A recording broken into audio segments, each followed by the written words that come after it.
Hello, so today we're going to work on this 82 300D.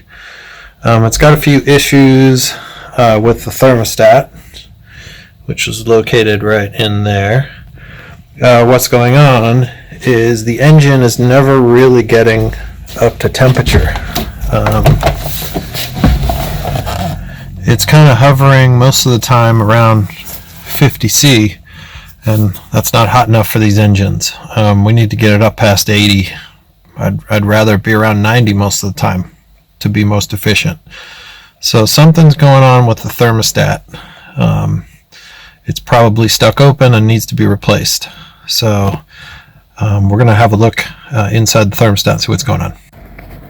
So in order to get into the thermostat there, first thing we're going to do is drain the coolant. So leave the lid ajar.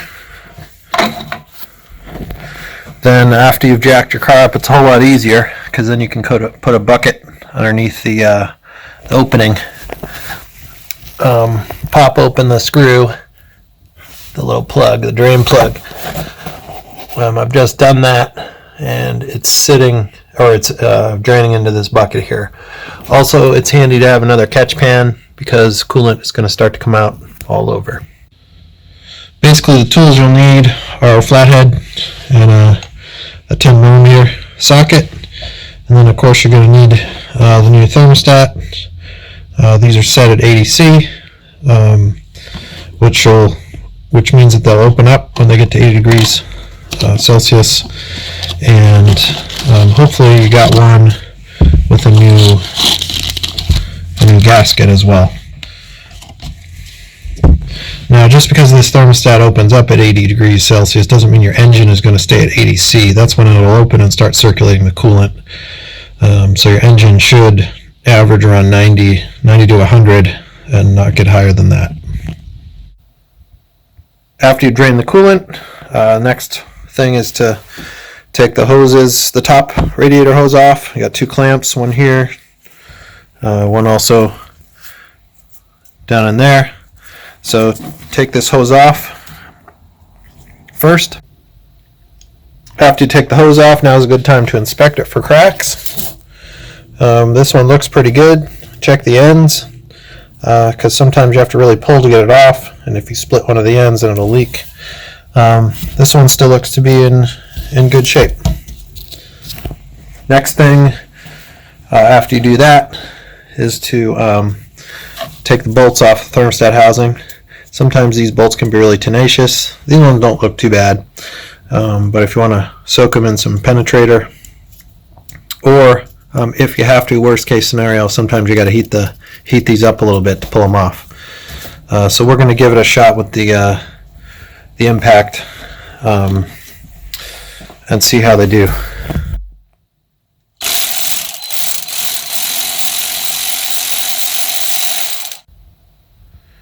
There are three of them,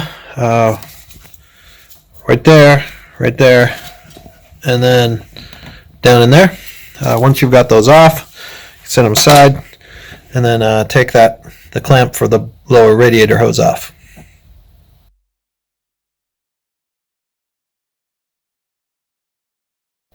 So I've got the old one out.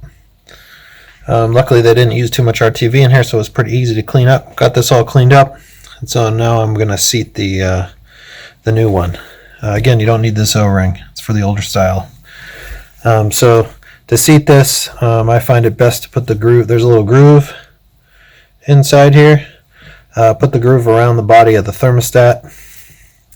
And then the thermostat goes back in like there with this, the needle part on the inside and the spring on facing towards the engine block, which will be towards you as you're looking at the body like this. And then we're going to burp the system.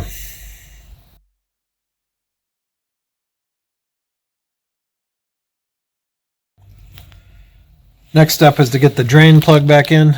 I always get a new one each time. Goes back in there.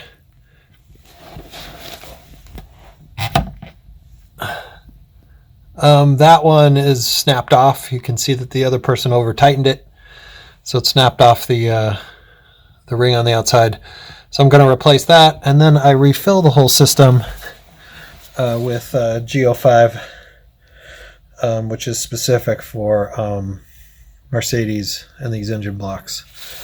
The whole system will take about 2 gallons, but we didn't pull the engine block plug, so it won't take quite as much. It'll probably be a little bit less.